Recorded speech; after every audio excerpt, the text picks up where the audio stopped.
Okay. Sino ang gusto naman niyang bigyan ng very special showcase? Panoorin po natin ito.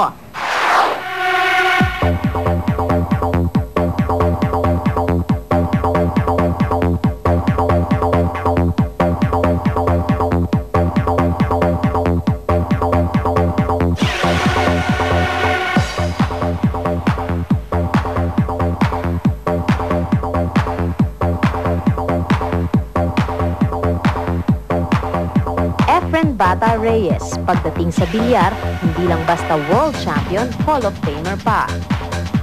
Sa likod ng kanyang tagumpay, isang ina ang labis na naliligayahan. Ipinagmamalaki ang bawat karangalang ibinibigay ni Efren para sa bayan. At bahagi ng bawat panalo niya ang pagtulong sa kanyang pamilya. Makanam niya maging mabuting anak yang dia sasapot sa anak. Yan bibigyan kami. Kahit na mga kapatid na din. Kaya naman patuloy rin ang dating ng swerte kay Efren. At ngayong may pagkakataong siyang manalo sa Game Ka Na Ba, nais niyang bigyan ng kasiyahan ang kanyang ina.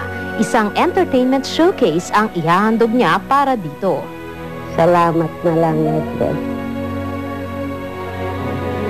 Oo, at ako lang binigyan mo.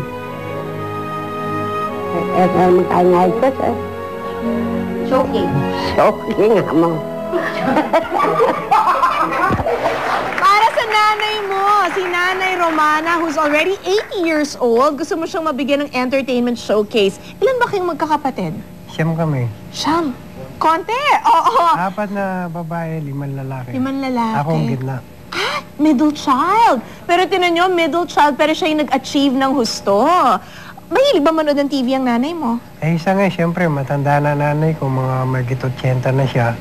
Eh, nandun lang, nakahiga. Gusto lang niya, nanonood na lang.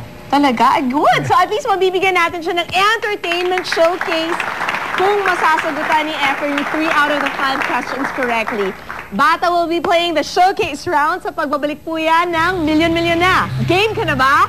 Game na!